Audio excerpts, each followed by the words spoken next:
something that was massively, massively, massively important in my journey to overcome depression, anxiety, and become the best version of myself. I started challenging myself.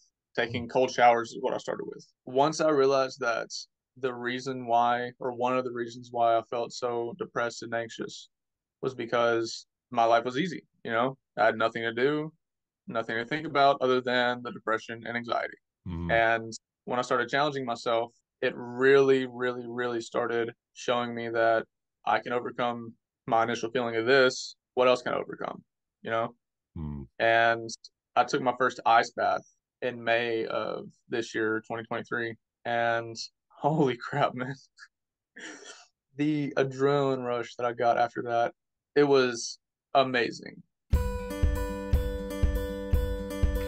This is the Recovery After Stroke podcast with Bill Gassiamis, helping you navigate recovery after stroke.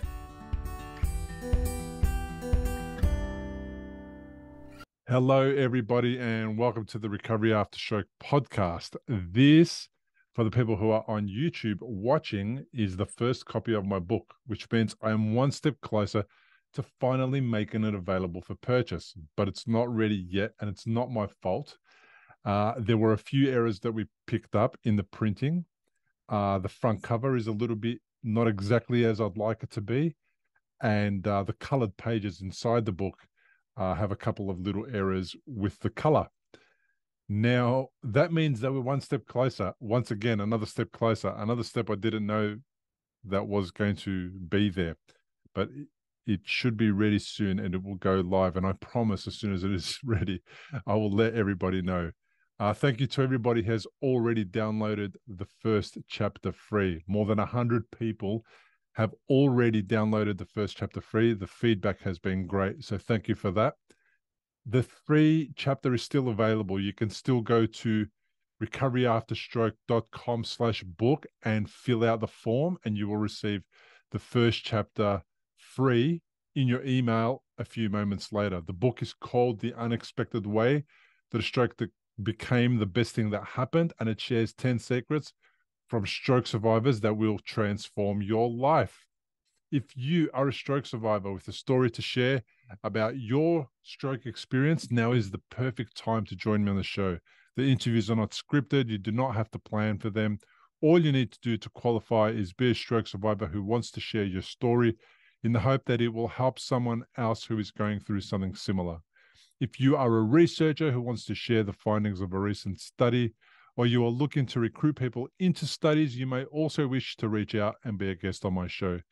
If you have a commercial product that you would like to promote that is related to supporting stroke survivors to recover, there is also a path for you to join me on a sponsored episode of the show. Just go to recoveryafterstroke.com/contact, fill out the form explaining briefly which category you belong to, and I will respond with more details about how we can connect via Zoom.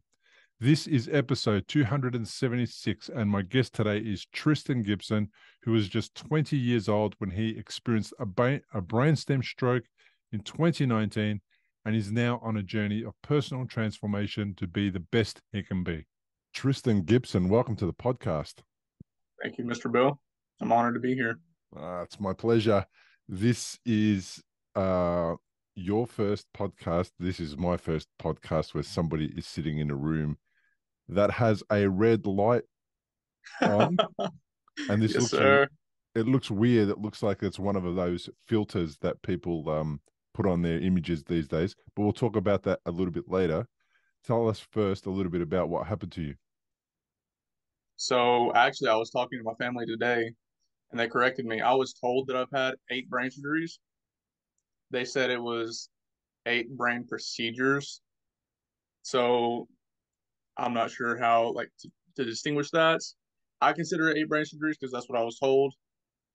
However, um, apparently shunts, revisions, and stuff like that aren't considered surgery, which I'm not sure. Anyways, You've I had played somebody soccer that most of my was life.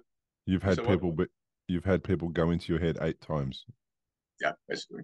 Okay, let's stick with That I that. know of at least. Yeah.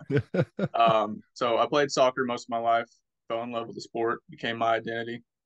Um, in high school in 11th grade, I had a weird, I don't want to say migraine. It was I was sitting at the table. I remember this vividly.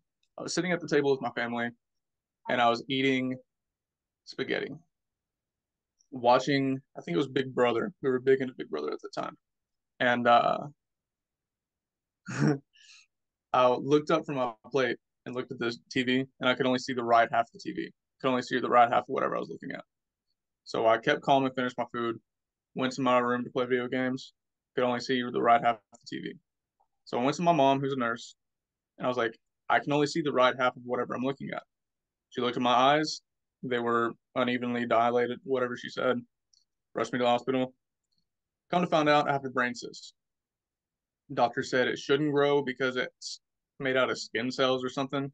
And he told me I can keep playing soccer just to watch hitting the ball. And I said, okay, cool. So in 12th grade, I watched hitting the ball. Well, I became the second or third soccer athlete from my high school and the first person in my family to play college soccer or college sports. And that's the whole reason I went to college. I was very, very, very motivated to become a starter on the team. So freshman, sophomore years, I was busting my butt every day on the practice field, doing whatever it took to get me a little closer to that goal, you know? And one day toward the end of sophomore year of college, I got hit extremely hard in the head, hardest blow I've ever had. Had a for sure concussion. I stepped out of the practice for about 5 minutes, kind of gained my surroundings, jumped back in the practice, and then I went back to my dorm to study. Felt like knives were just piercing my brain. Texted mom. It's like, what is this? She told me to rush to the hospital.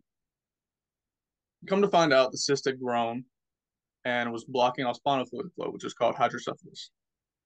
And the doctor said that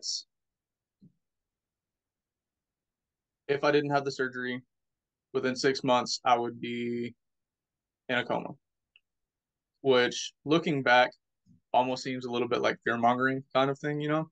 Mm-hmm. Because mom and I didn't get a second opinion. We just went straight with it because we were like, oh God, I don't want to be in a coma in 6 months, you know? So we went through with the surgery and was back in the hospital. I was, hold on, went through with the surgery. The next day, it was a little difficult for me to walk, but I got it back down and I was released the next day. Within a week, I had meningitis.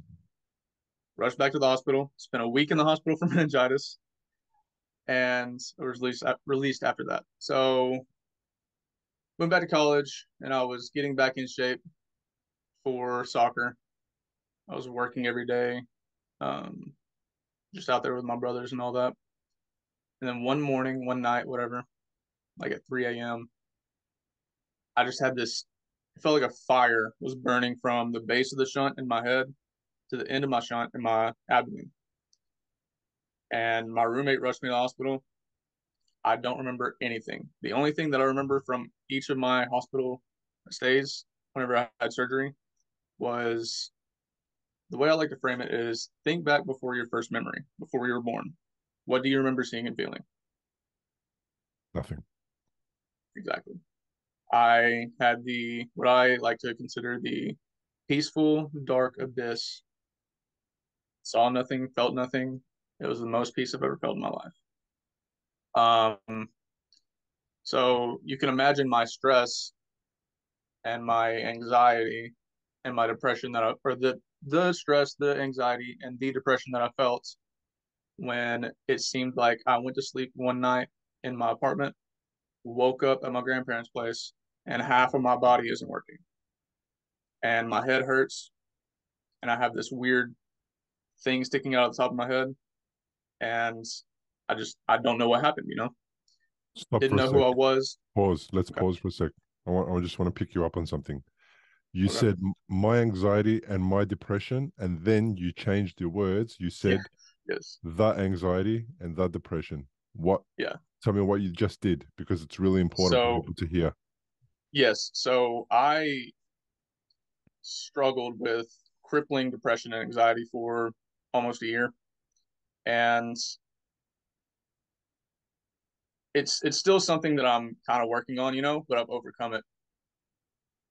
When you identify with whatever you have, whatever's holding you back, like saying my depression, my anxiety, my diabetes, my whatever it is, you are identifying with it, therefore making it part of you. When you stop doing that, when you say the depression, the anxiety, the diabetes, whatever it is, that's when you start to create a little bit of a separation, and then you can later on put a little wedge in there and create more and more and more until it's completely gone. Like Yeah. So I've overcome. when you're saying my anxiety, you're embodying it. Yeah.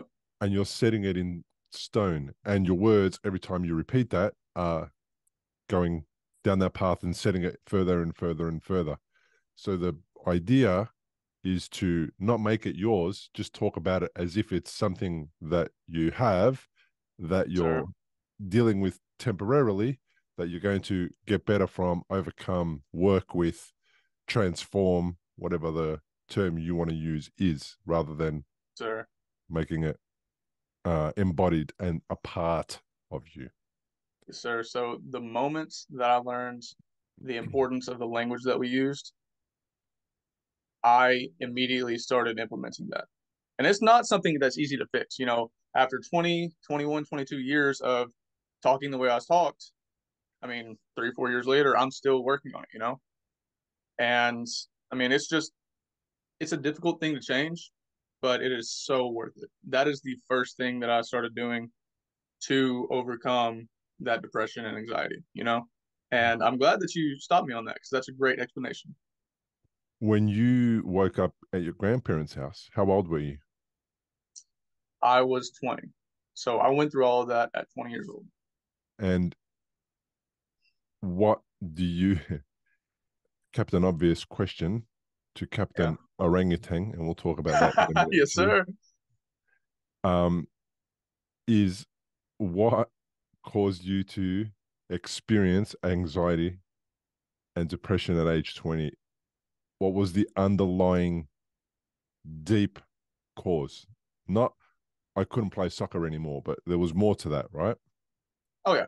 So I believe I haven't done much deep diving into this part of the depression and anxiety. As far as I know, it was because half of my body couldn't work. I was an athlete my whole life, and I'd become, I don't want to say a master, but I was better at using my body than most people, because I was a college athlete, Mm-hmm. And apologies, but I was better at using my body than most people. And then all of a sudden, my left side just, like, the mind muscle connection was completely gone, And I'm still working on that connection. It's just losing that ability and having to relearn how to do it. So frustrating. I frustrated myself over it. I gave myself anxiety. I depressed myself, and all of that. It was, yeah. I wouldn't wish that on my worst enemy. Pretty logical as well, considering the level of activity that you were up to, your age, and all the things that normal kids do at 19, 20, 21, and then it's taken away. Mm-hmm. And then you're stuck with what am I supposed to do with this body of mine? Yeah. And then how do I hang out and be a part of the community that I was a part of? In this state, you can't attend soccer matches anymore, training, all the things that make you you. Mm-hmm. How did you shift out of the anxiety and depression? How did you A, become aware of it, and then B, start to shift out of it? If you've had a stroke and you're in recovery, you'll know what a scary and confusing time it can be. You're likely to have a lot of questions going through your mind. Like, how long will it take to recover? Will I actually recover? What things should I avoid in case I make matters worse? Doctors will explain things, but obviously you've never had a stroke before. You probably don't know what questions to ask. If this is you, you may be missing out on doing things that could help speed up your recovery. If you're finding yourself in that situation, stop worrying and head to recoveryafterstroke.com, where you can download a guide that will help you. It's called 7 Questions to Ask Your Doctor About Your Stroke. These 7 questions are the ones Bill wished he'd asked when he was recovering from a stroke. They'll not only help you better understand your condition, they'll help you take a more active role in your recovery. Head to the website now, recoveryafterstroke.com, and download the guide. It's free. I think I was always aware of it, but I had accepted it as, okay, this is how I am, you know? And when I realized that I'm not the same person I was before the surgeries, because the neurosurgeon, he placed the shunt on the right side of my brain, and then the second shunt that he placed after it failed was on the left side of my brain in my frontal lobe, and that caused, as far as I know, that's what I was told, caused a brainstem stroke and caused my left side to become like dead, basically. And part of the function of the frontal lobe from the research I've done is personality. So when he placed that shunt right there, red, as I call the athlete persona, died. You know, Tristan or Captain Orangutan, you know, that was basically like a rebirthing, you know. And once I created the separation from who I was to who I am, that's when I really started being able to overcome the depression and anxiety. That's when I learned the importance of words and all this other stuff. Wow, that's huge. So once you understood that you're far more than the identity you had given yourself and committed to, then things started to shift for the better. Yes, sir. And I fully believe that personality and who we are is fluid. You can change at any time, no matter what age, if you want to, you know. Yeah, I did. I did it 37 post 3 brain bleeds and brain surgery. Yeah. The guy before me wasn't a podcaster, didn't have a coaching practice that he was providing for people, didn't have lots of things we could go into what I didn't do forever. But the reality is that post stroke, I was able to reimagine myself and kind of take a risk to dream big on something that should not have been possible for the guy that I thought I used to be. And turns You out it's know, possible. oh yeah. And when you said that, I got chills because once I changed my thought process and view on what I had been through,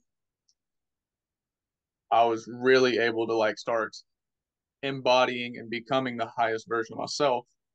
And I changed my mindset from why me, this sucks, I hate this, I don't like my life, to why not me? You know, Mm-hmm. why not me so I can show other people that it's possible? Why not me so I can help guide people through this process? You know, why not me so I can help people overcome the depression and anxiety that they suffer or struggle with, you know? And I wanted to be a coach before the surgeries. I want to be a soccer coach. Mm. Now I am going to be a coach to help people overcome depression and anxiety. Wow, that's so cool. For somebody So, who's been there, for somebody who's had what you've had and at the age that you've had, you're going to be a little bit annoying to some of your clients because they're going to find you, so wise beyond your years at say 30 years old, right? And they'll be coming to you when they're 40 and 50, and they're going to be going, "Wow, why are you depressed, man?" And they'll be going, "I don't know, life's not what I thought it would be." But they may not have had a serious physical condition or issue or any of that. It might just be regular life that's getting them down, and the fact that they haven't gone and pursued their dreams, and they haven't got a purpose or something like that. And then you're going to have to gently tell them that there's nothing wrong with them, that they're capable of doing anything they want to do, even at 40 or 50, yep. and that once upon a time you overcome at 19 you overcome this massive health issue, and they've got no excuse, and they're going to go, wow, what do I do now? Well, Yep, just move forward and find a way to overcome it. absolutely. I like your idea. You seem to be a person who focuses on solutions rather than problems. And I suppose you need to focus on the problem a little bit because you need to be aware that there's something you need to rectify. Yeah, so the thing with that is I wouldn't say focus on the problem. I would say analyze the problem or analyze the situation. Mm-hmm. That way you can come up with a little game plan to, I don't want to say fix it, but overcome it, you know? Yeah. Like I say overcome very specifically because I'm not going to say I fixed the depression or anxiety that I had because I still get days where I'm get a little down. Mm-hmm. However, I know how to bring myself back up out of it, you Mm-hmm. know? That's not something that is completely fixable, in my opinion, unless you just sever whatever connection it is in your brain and become complete whatever lack of empathy for people or something, you know? And it's important that you feel things because it's a cue for something. You need to do something about it. Yeah, I ran from my thoughts or those thoughts and those feelings for 2 years. I used alcohol, video games, sex, certain websites, you know, um, habitually, you know. If I wasn't doing one, I was doing the other, you know. And I was constantly distracting myself and I was digging that hole deeper, you know. I was I had reached a point to where I was like, I am so miserable. I'm going to bring myself out, you know. And I had almost let it get to I might get a little emotional talking about this part, but the only time that I'd become suicidal in my life, like actual had genuine suicidal thoughts and wanted to take myself off this earth, was when I was on antidepressants. And I know that there's a lot of people out there that have success and the antidepressants work for them. Mm-hmm. And that's completely fine. You know, you do whatever works for you. Of course. However, I did not like wanting to take myself off this earth. You know, I was so scared, one, that I would leave my family and my little sister and my little brother. Two, I wasn't sure where I was going to go. You know, at that point, I went to a Christian college and they pushed me completely away from religion and God. And I did not want to end up somewhere I didn't like, you know? So I laid it all out on the line for God, you know, God, the universe, whatever you want to call it. Mm-hmm. And what helped me know that I have a purpose after all going through everything, because I hated myself for years for it. But what helped me know that I have a purpose was hearing that voice talk to me and say, everything happens for a reason. And ever since that day, I have been I kind of neglected it at first and for a while when I was distracting myself. And then I fully embodied it and I started analyzing why everything happened in my life and what I learned from everything, what I could learn from everything, you know? And ever since I fully accepted and embodied that saying, my life has been so much better. You know, Yeah. I want to say it's a majority of your life is perspective, how you view things that happen to you, you know, because that's within your control. You can't control what happens to you all the time. But you can control whether you learn from it or whether you react to it, you know? Mm-hmm. Yep. Uh, it's how you respond that counts for sure. And Exactly. then what you do is if you celebrate the wins and you pay attention to those, then you'll start to get the momentum behind noticing more and more wins. And the wins need to be little wins as well. Oh, yeah. I woke up for the first time and I slept really well, had a great win. I slept well and I'll sleep well again hopefully in the next week I'll sleep well one more time. That's it. That's a win. And then you just Yeah. keep adding to that. And you might say, well, I picked up a bag of groceries on my own, one bag. It was a half a bag, but it was a bag. And that's a win. Whatever it And when is, before you couldn't even pick up the half bag, that's it. you know, That's it. it's It's just small little baby steps. Yeah, it's just about being uh, empowering yourself and encouraging yourself and treating yourself as if you would.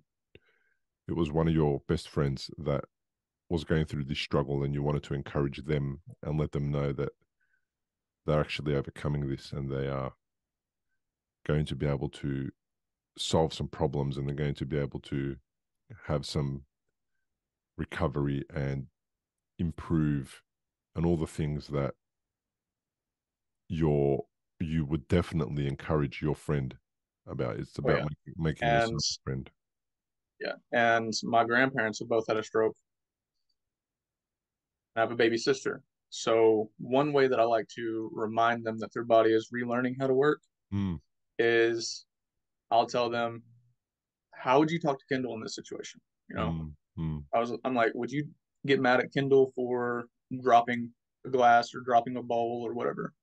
And they're like, no. I was like, okay, think of your side as a child learning mm. how to work. You know, that's basically what it is. That's what helps me accept and recover from the stroke and all that a lot faster than the doctor said I would. Was I stopped fighting it, I accepted it, and I treated it like it was my little sibling, you know? Yeah. So what did they say, the doctors? How did they think you were going to move forward? So as far as the best I can remember, um, I was told that I wouldn't be fully functional in society, wouldn't be able to necessarily participate because at that point in the hospital, I look at videos and pictures of myself in the hospital and I tear up almost every time. Um, I was basically a zombie, if that word would work. I Mm, was responsive. My body was working, but my mind wasn't. You know, I don't remember much of anything at all in the hospital, maybe one or two things. Other than that, that was just my body working, you know. I was out in that dark abyss. My body was here doing whatever it was in the hospital, you know. And I was released. I went in the hospital the second time for mid-September. I was released beginning of November. I started becoming conscious. My first memory was Christmas of that year, and then started really becoming conscious in like mid-January from all of the, I guess, a combination of the surgeries and the medications they had me on, you mhm. know. But yeah, So when you say going from conscious, explain that, because I think I know what you mean, and many stroke survivors might, but were you kind of in a haze? Were you spaced out? How would you describe the part you were in before you started to become conscious?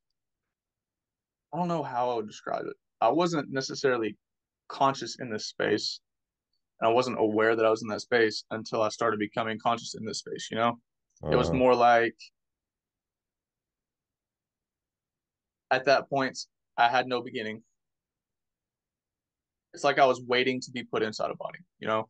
I like mhm, to refer to who I am now as a different soul that entered this body, you know? mhm, Because that's how I feel, you know? Going from having no beginning, then appearing in this body and having no memory, no recollection of who I am, who anybody is, and then all of a sudden having all those memories hit me with specific key words. I'm not sure if you can relate to that, but it was weird. Like every time somebody said a key word, like somebody said something about a scar a month after I became conscious.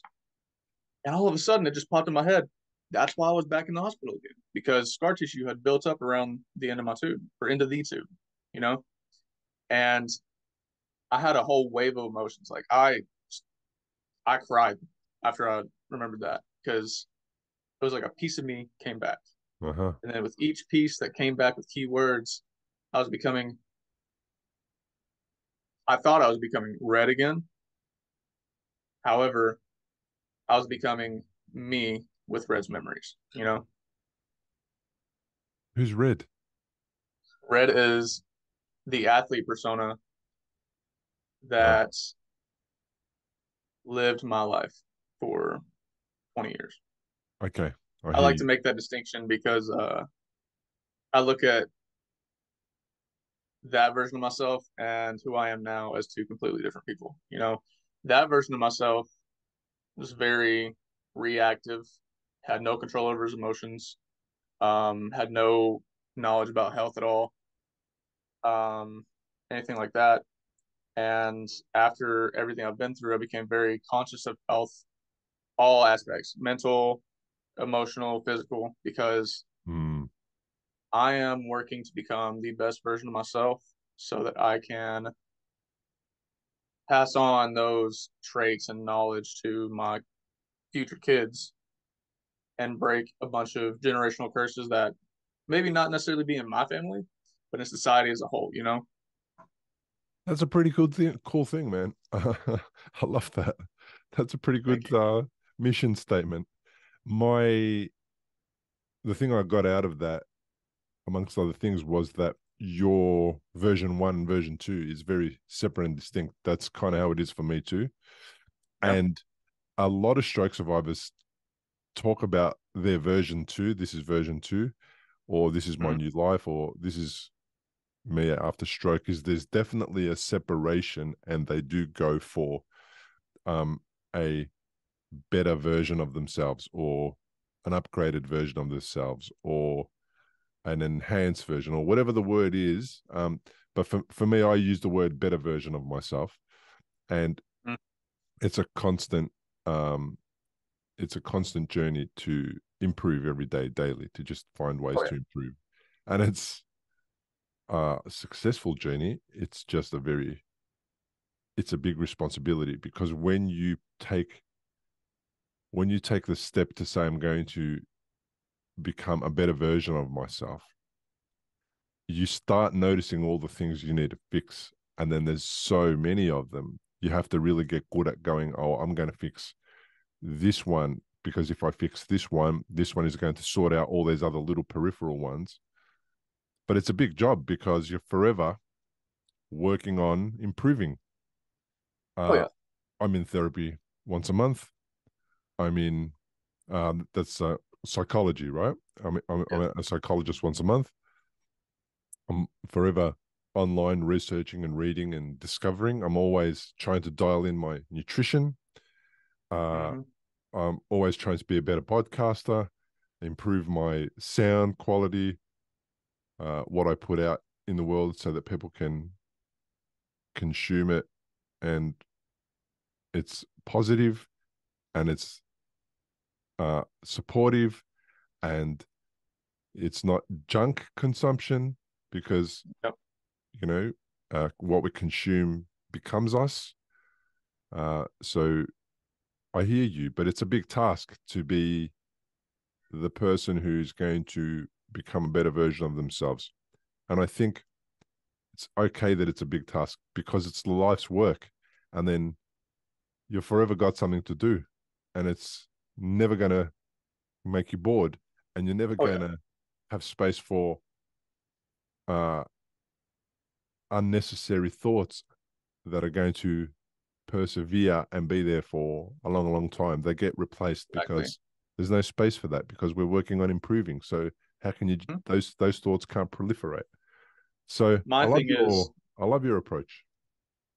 well, thank you. And I've got a couple things on what you just said, which was amazing. So, one, this is extremely difficult work. And if it was easy, then everybody would be doing it. Mm, mm, The there's a phrase out there and I can't remember exactly what it is, but my spin on it is the most fulfilling most fulfilling road is the one less traveled, you know? mm, And I forget what that old saying is or whatever. But yeah. And then two, when you're focused on becoming the best version of yourself, you lose a lot of people in your life. Yes. A lot. And that was extremely hard for me to Mm. accept, you know. When I finally accepted it, I was like, okay, cool. You know, I'm serving what's best for me. They're serving what's best for them. That no longer aligns. So, you know, it was easier for me to pursue my goal. That stops a lot of people from change, though. Yep. How does it? How did you overcome that? Because that's an issue that I find, and I'm still finding that. Yep. So my circle has decreased in size, and it keeps decreasing, and it keeps decreasing, and it's really frustrating and really challenging. And I'm not doing anything to make my interaction with you feel strange. I'm Hmm. I'm just improving me. I'm not making you improve anything or telling you to do anything. Uh, I like you the way you are. I love you the way you are. I Yeah. don't have a problem with that. But I turn up and people like it's kind of like this is not the most appropriate word, but it's kind of like I repel them or push them away or something like that. It's really strange. I wouldn't say that you repel them. I do think that I don't want to say this for everybody. Let me be careful about how I word this. So I think we get intimidated by the people that we think are on a mission, you know, whether that's to improve ourselves or whatever else, you know. And something I noticed, or I think I noticed at least, was when I fully committed to improving myself, a lot of people stopped talking to me. You know, like Mm-hmm. they'll check up on me every once in a while, and that's cool. Like I still consider them friends. I just think that after the surgeries, after the stroke, and all that, like I said, I became a different person, and I was already pushing my friends away because I thought I was the same, and I was trying to act how Red did. However, I was way over the top. You know, I was Yeah. trying to be someone I wasn't, and I was pushing away all the people that loved and cared for me. And that was a big motivator in why I started like finding who I am, you know. And it became a lot easier when I found this one men's community, which is now open for everybody. It's called The Crew by Taylor Morgan. And I've that group has helped me tremendously in my journey to improve myself. Is that an online community or is that a in Yeah, so person? it's a Telegram community. So if you find his Instagram, it's Captain, I think it's Captain underscore Taylor underscore Morgan or something like that. Let me look real quick. Yeah. Fantastic group of people. Got a fabulous beard and all that. Uh-huh.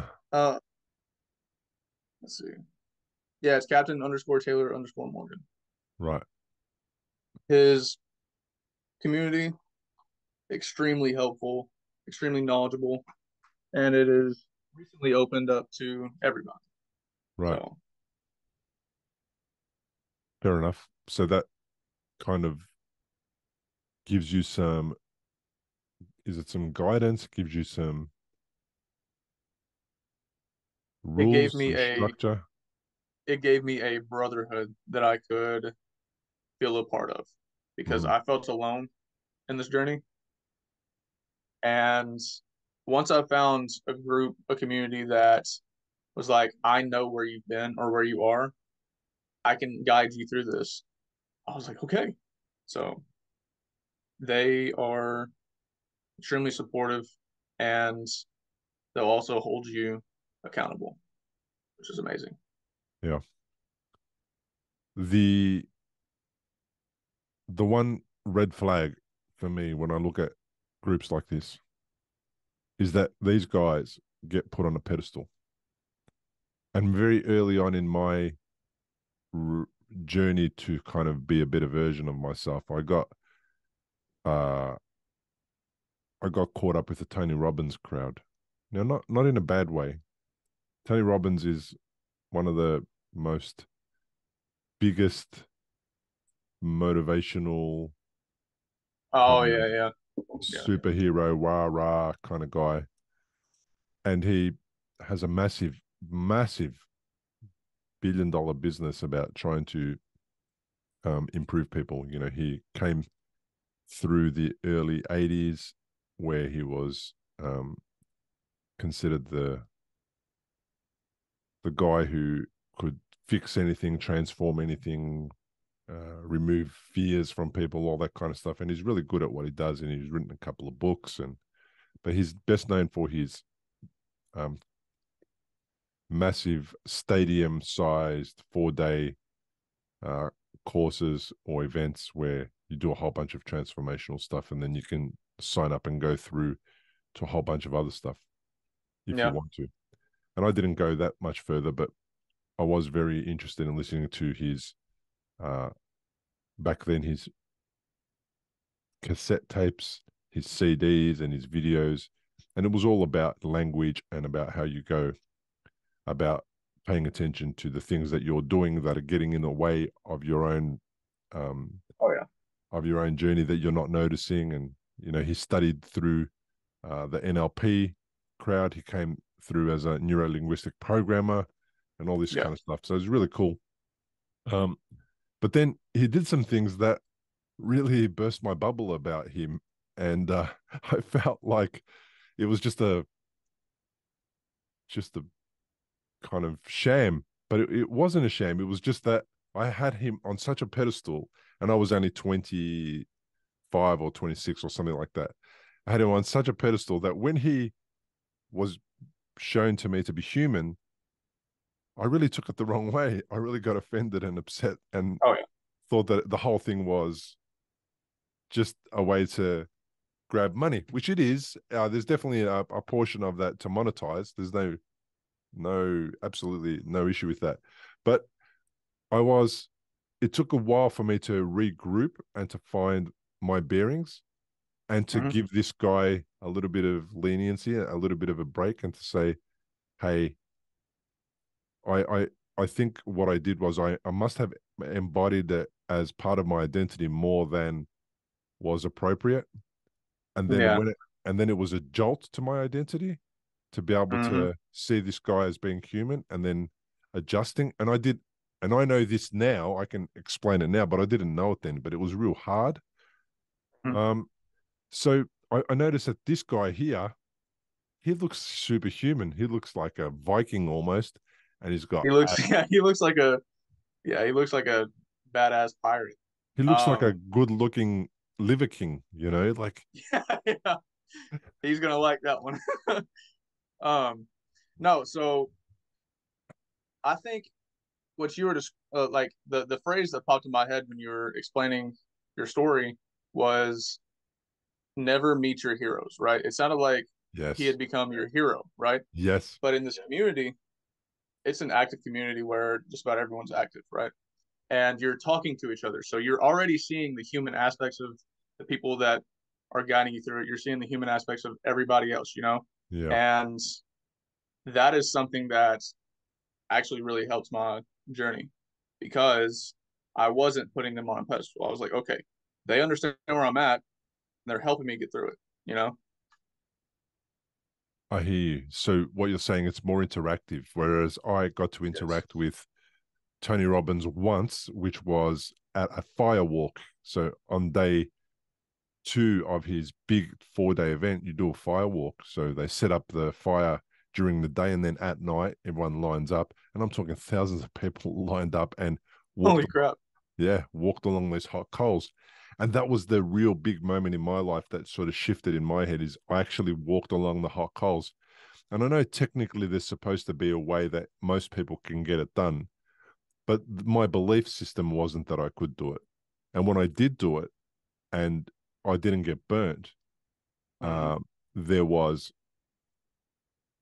a line in the sand kind of moment there. It was like, if you did that, which is supposed to be completely, well, you're not supposed to walk on hot coals for Yep. any length of distance. And if you're able to do that and it didn't affect you or change your life negatively, or damage you or hurt you, then you must be able to be capable of other things. Now, I wasn't anywhere near my stroke journey yet, but I was probably 10 years away from my stroke journey. But what that did was that gave me something to reflect on that I had achieved in the past that was massively beyond Bill's capability.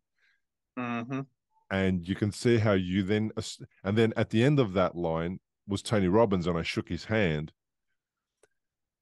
And then you can see how in a moment of such amazing achievement, like real huge moment in my life, I've got to the other side and there's this guy there, and I'm giving him all the credit for doing it. And I'm going, well, it was because of him.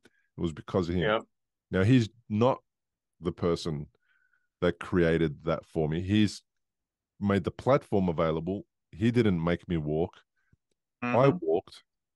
I achieved that. It was my achievement, but I outsourced it to him, thinking that I wasn't capable of that. He must have done it for me. And then when Yep. he turned out to be a human, and he wasn't my hero anymore, it was like, yeah, it was a real letdown, and I had to reassess and try and work my way around overcoming that. So Yeah. I get what you're saying is you guys have more regular interactions, so therefore you get to see the human side of the person. Oh yeah. And I want to add something. I want to emphasize what you were saying. So walking on the hot coals and doing something that you thought was impossible or shouldn't be done. Um, Something that was massively, massively, massively important in my journey to overcome depression, anxiety, and become the best version of myself. I started challenging myself. Taking cold showers is what I started with. Doing workouts, which after the stroke, I'm not sure if you know anybody that could teach this. My left side does not gain muscle that I've noticed. Like no matter how much I work out, my right side will, but my left side won't. We'll get back to that. Like I was saying, challenging myself. Once I realized that the reason why, or one of the reasons why I felt so depressed and anxious was because my life was easy. I had nothing to do, nothing to think about other than the depression and anxiety.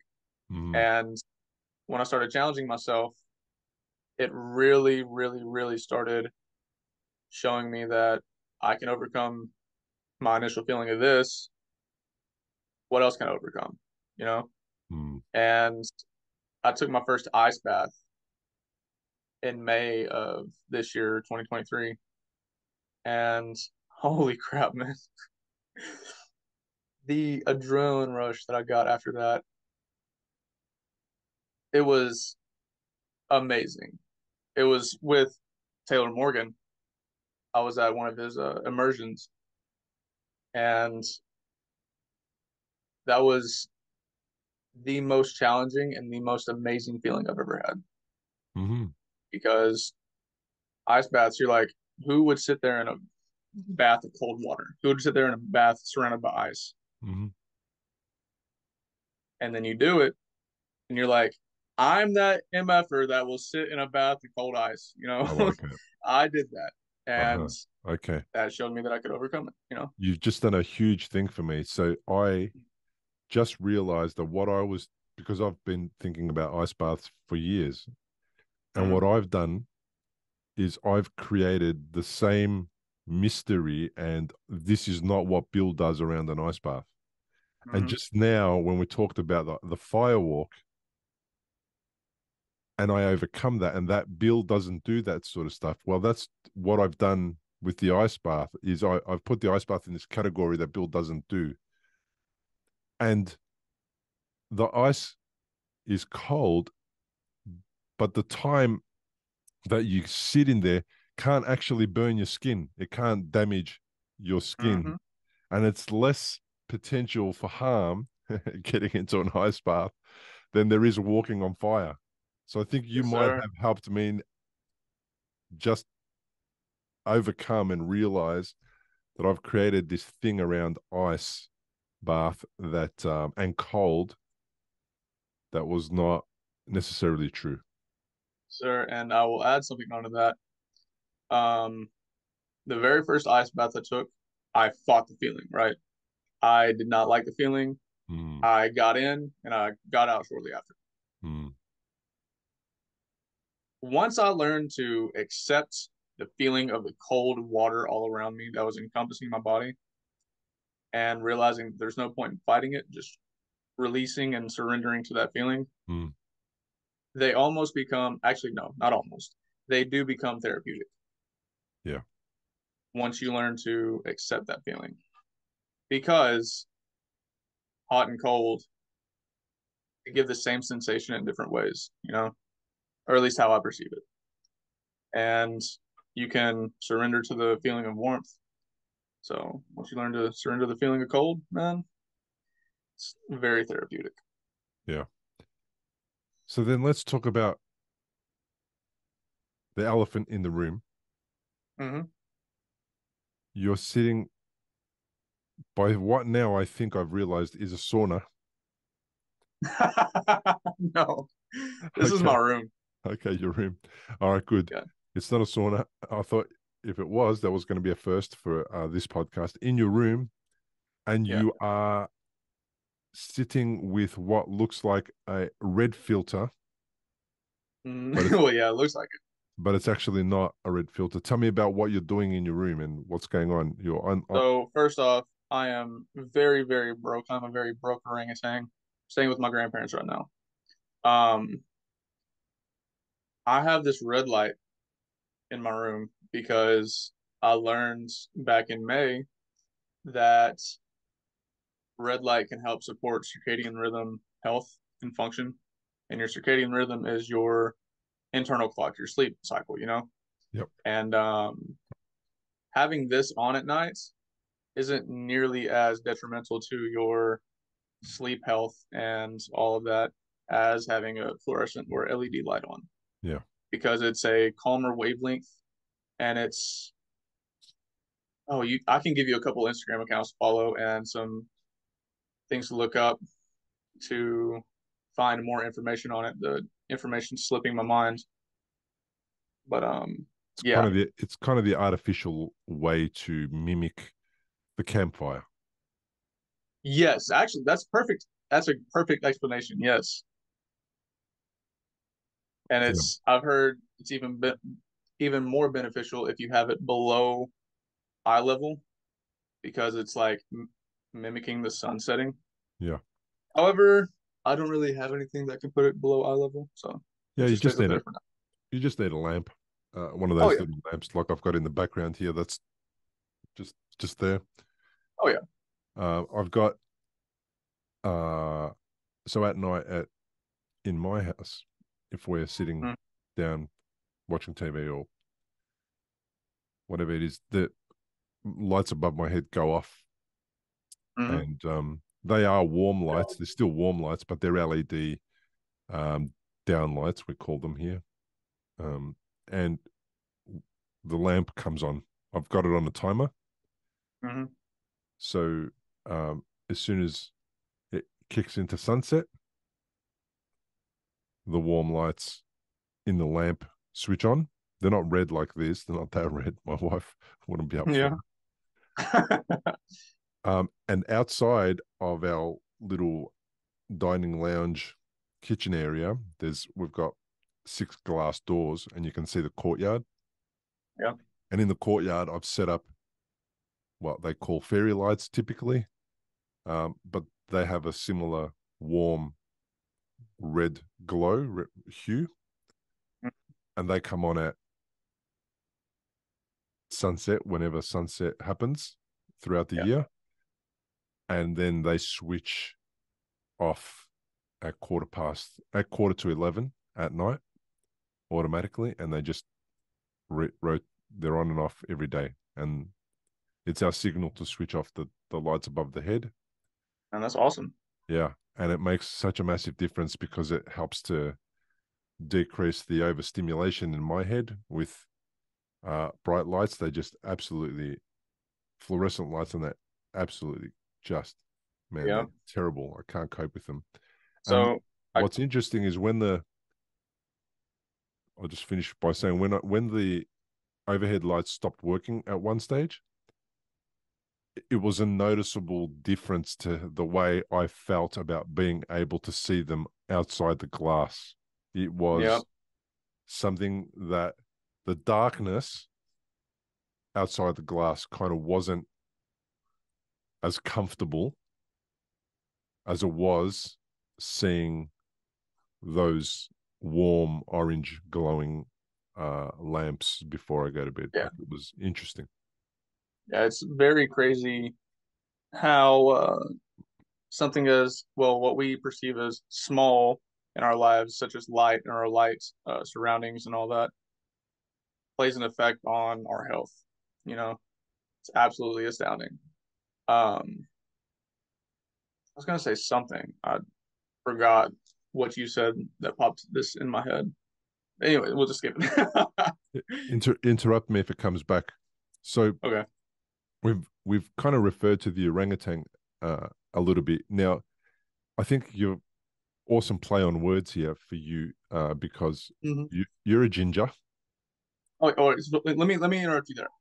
So I'm a ginger, and I am what I call a full-blooded ginger, right? Cool. I have blood running through almost every follicle of hair on my body, right?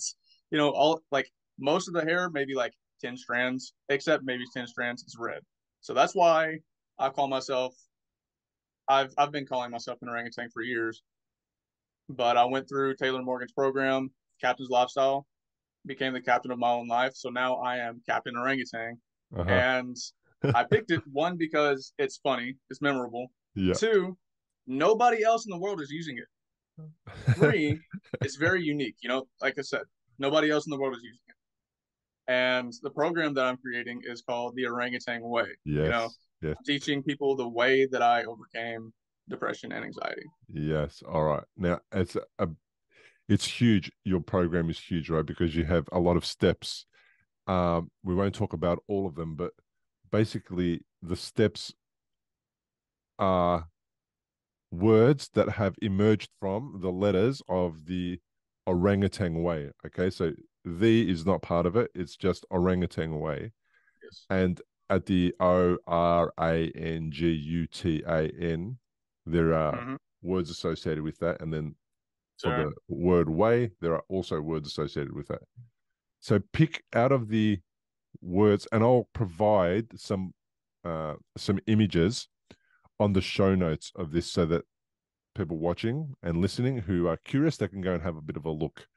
Also, all the links will be there. We'll put all your links to the show notes. So give me a few of the words that you really want to kind of share or tell us about that came out of those letters of the orangutan way. yeah, so first I just want to say it was extremely difficult coming up with words that kind of worked with all this. My friends, Caroline, sorry, she's gonna get mad at that. But Caroline, I met her through a mutual friend. Um, she's had a TBI, and I sent her your podcast and was like, "Yo, this is awesome." And so maybe she'll hit you up to talk. Yeah. Maybe you'll accept. However, she helped me come up with this, and all of them. Can I go through all of the whole list? Yeah, go through them all and then just pick out a couple so we can Okay. talk a little bit deeper on for the next 10 minutes or So 5 minutes. orangutan way, right? There's no G in orangutan. I don't know why it's pronounced with a G, but um, O Oh, outside. hang on. At the end, the orangutan, it's not a G at the end. There's not a G. No, it's Okay. orangutan. All right. Yeah, Wow. yeah. That's, Learning a lot of stuff on this, huh? dude, Yeah, that's it's for weird. It's 49 pronounced with a G, years. but it's not. It doesn't have a G. 49 years just gone. That Yeah, it's crazy, man. But wow.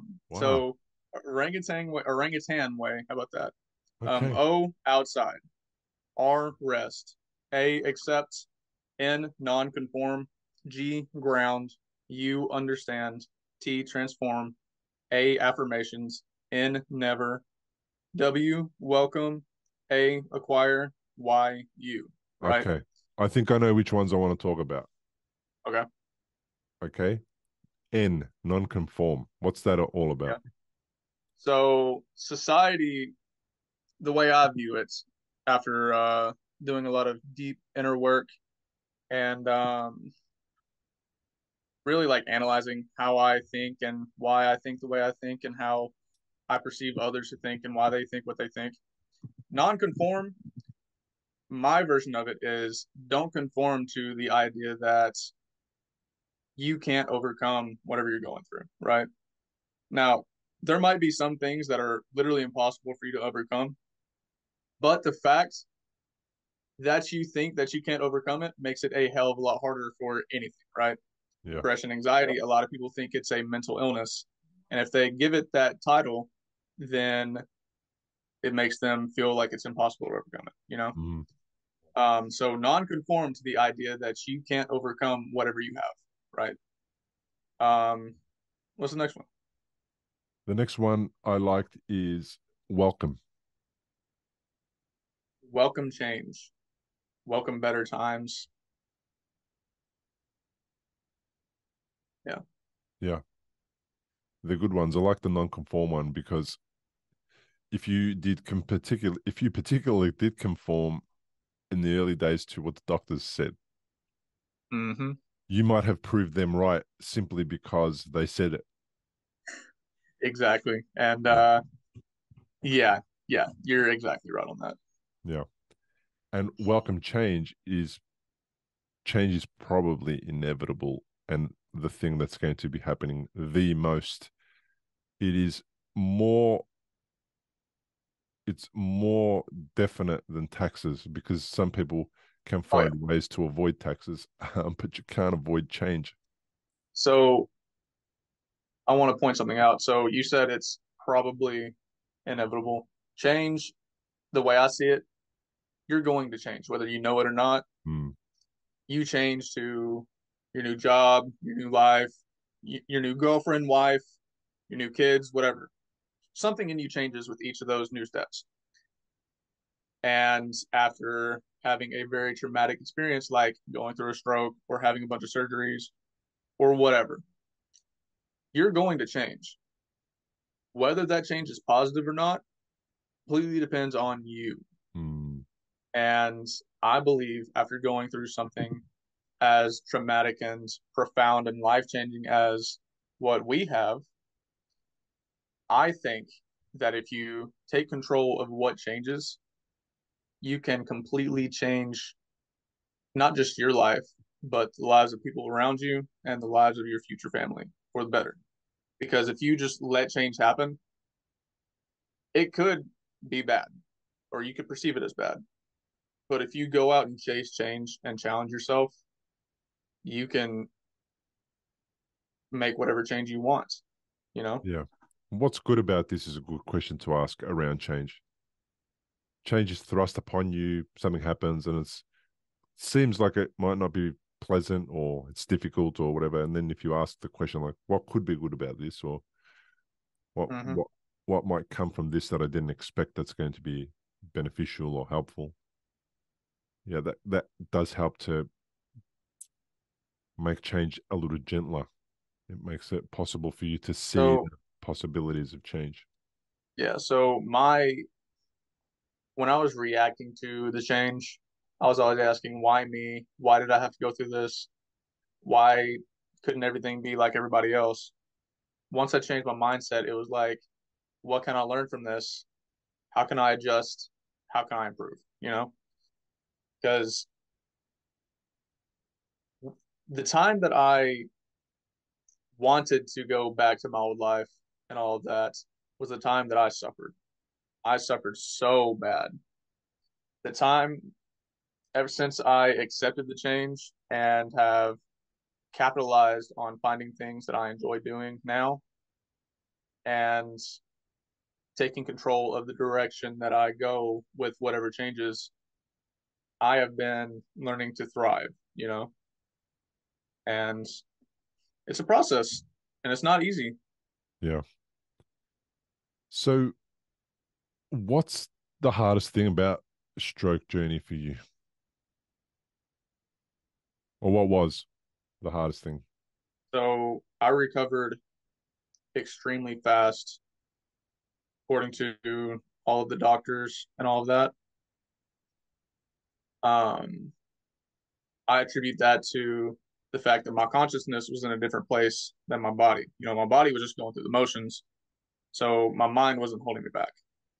The thing that I'm still struggling with, that I frustrate myself with the most, is my left side either not gaining muscle at all, or it's gaining muscle at a significantly slower rate than my right side. Right. Um, so I lived a very self-destructive lifestyle for 2.5 years, and I had tanked my testosterone levels, and I developed a little bit of breast tissue on my left side. Uh-huh. And when I changed my diets, stopped eating all the processed stuff that they sell here in America, and went to a whole food diet, all organic and stuff like that, I lost 30 pounds in 3 months. When I lost that weight was when I noticed the breast tissue. And ever since I used to beat myself up over it. Now I see it as a challenge along with, gaining muscle on the left side to overcome, and I am slowly optimizing my life. The biggest thing that I'm still working to optimize is my sleep. Yeah. It's such a superpower, sleep. It is, yeah, they keep it extremely hot in here. Uh-huh. Uh-huh. Yeah, got Okay. 3 fans in here, man. Fair enough. What has stroke taught you? Stroke has taught me that with the right mindset, you can overcome anything that happens to you. I've met plenty of people who have gone through something traumatic and they're in a wheelchair. They can't use their legs, and they're still the most positive people in the world. Yeah. And I've had very deep conversations about very hard topics with them. And the thing that I've learned from a lot of those people that are still positive, at least, is their mindset around it was, yeah, I went through this and I made it out, instead of, yeah, I went through this, but I made it out, right? Mm-hmm. So they're grateful to be alive, to be still with their family and friends and stuff like that. And they're grateful to make an impact on people, just like you and I are. And I forgot the question. Yeah, that's all right. What has it taught you? What has stroke taught you? Sounds like it's Yeah, taught you man, a it's lot. taught me that there is so much more to life than what we tell ourselves. What Mm. we identify with, it could change tomorrow. Yeah. So being able to embrace change is probably the biggest thing that has taught me. Yeah. Embrace change. Don't always adhere to the idea of who you are. Something could change it. Yeah. Some young person is coming along with this post. They've not quite moved beyond the early stages of stroke uh, yet. Mm-hmm. And maybe some older person as well, someone who's 49 or older. Who cares? I don't know why I made it ageist. Um, Yeah. what do you want to tell them? What How do you want to kind of advise them to go forward if they were looking for a little bit of a So if I'm, gem? I'll just, I'll speak like I'm talking to my old self, right?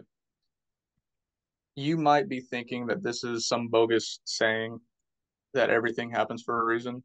Hmm. I know I did for years. However, once you fully embrace and accept what has happened, you will soon realize that you can make such a profound impact on people's lives. And the longer I'm alive, after this stroke, after all those surgeries, I actually become grateful for what I went through, you know?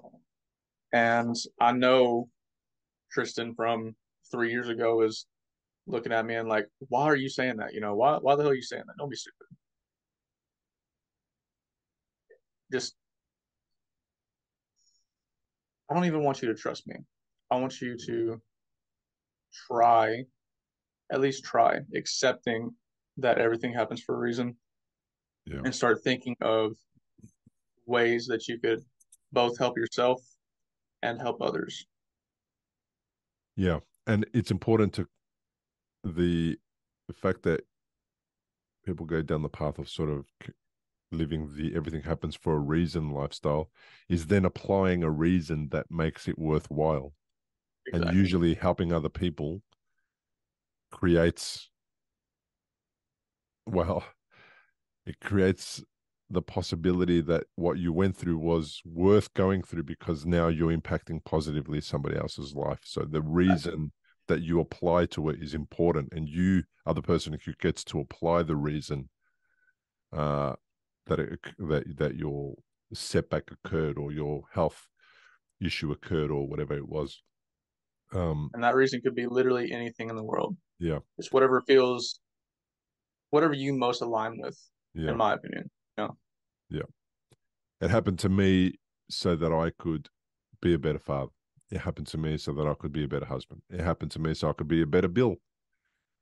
It happened to Sir, me so I could stop living the life that I was living previously because it was unsustainable. It wasn't fun. It wasn't this.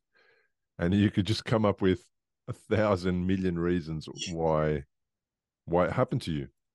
oh yeah. And one of the reasons it definitely didn't happen to you is because you're being punished by God.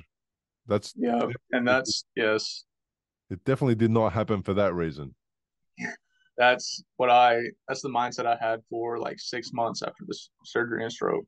I Mm, thought I was being punished for something, and I was like, okay, I hate myself. Why don't I just take myself off this world, off this planet? mm.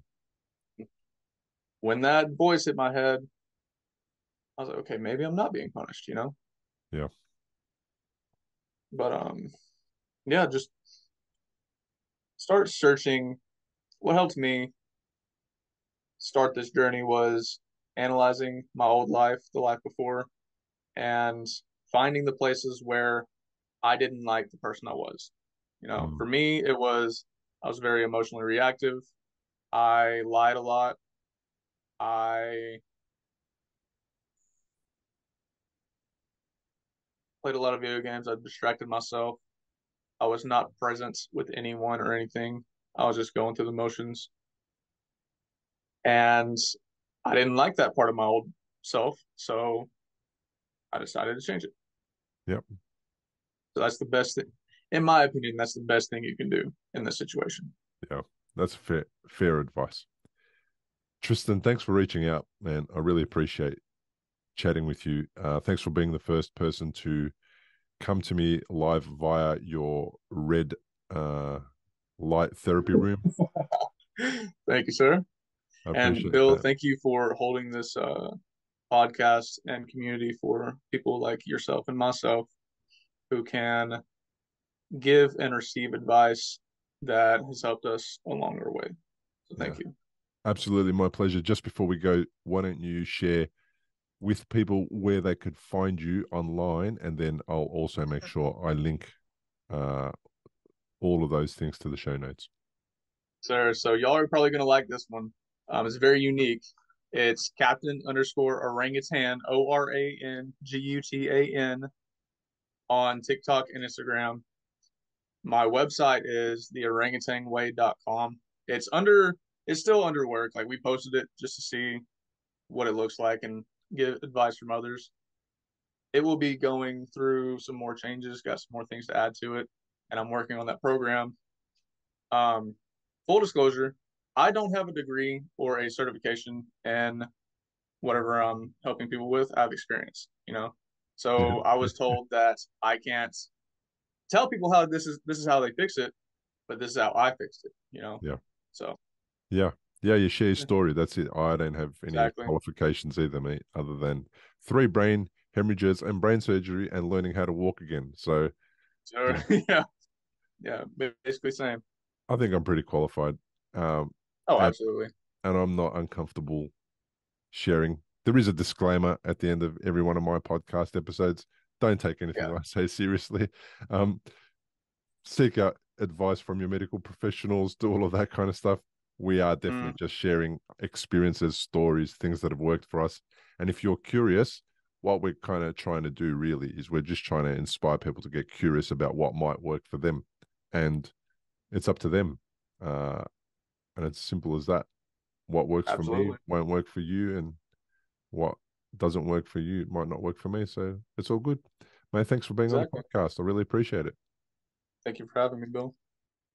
Well, thanks for joining us on today's episode. Remember, grab a copy of chapter 1 of the book, The Unexpected Way That a Stroke Became the Best Thing That Happened. Just visit recoveryafterstroke.com/book. Take a look around and discover what the book is all about, and click the download free chapter button. As always, to learn more about my guests, including links to their social media and other pages, and to download a full transcript of the entire interview, please go to recoveryafterstroke.com/episodes. Thank you to all those people who have already left a review. It means the world to me. It really does. And it also helps other people looking for this type of content to find it easier. So if you would like to leave a review, if you haven't done so yet, go to iTunes and Spotify, leave a 5-star review, leave a few comments about what the show means to you. It might just be an amazing thing that you do for somebody else and for me, but that might just make it possible for that particular interview to go to the right person who needs it if they're feeling down about their stroke, about their recovery, about all the things that they have to navigate after a stroke. If you are watching on YouTube, comment below the video. I love seeing people's comments. I respond to all of them. Like the episode, and to get notifications of future episodes, subscribe to the show on the platform of your choice. Thank you again for being here and listening. I really appreciate you. See you on the next episode. Importantly, we present many podcasts designed to give you an insight and understanding into the experiences of other individuals. Opinions and treatment protocols discussed during any podcast are the individual's own experience, and we do not necessarily share the same opinion, nor do we recommend any treatment protocol discussed. All content on this website and any linked blog, podcast, or video material controlled this website or content is created and produced for informational purposes only and is largely based on the personal experience of Bill Gassiamis. The content is intended to complement your medical treatment and support healing. It is not intended to be a substitute for professional medical advice and should not be relied on as health advice. The information is general and may not be suitable for your personal injuries, circumstances, or health objectives. Do not use our content as a standalone resource to diagnose, treat, cure, or prevent any disease for therapeutic purposes or as a substitute for the advice of a health professional. Never delay seeking advice or disregard the advice of a medical professional, your doctor, or your rehabilitation program based on our content. If you have any questions or concerns about your health or medical condition, please seek guidance from a doctor or other medical professional. If you are experiencing a health emergency or think you might be, call 000 if in Australia, or your local emergency number immediately for emergency assistance, or go to the nearest hospital emergency department. Medical information changes constantly. While we aim to provide current, quality information in our content, we do not provide any guarantees and assume no legal liability or responsibility for the accuracy, currency, or completeness of the content. If you choose to rely on any information within our content, you do so solely at your own risk. We are careful with links we provide. However, third-party links from our website are followed at your own risk, and we are not responsible for any information you find there.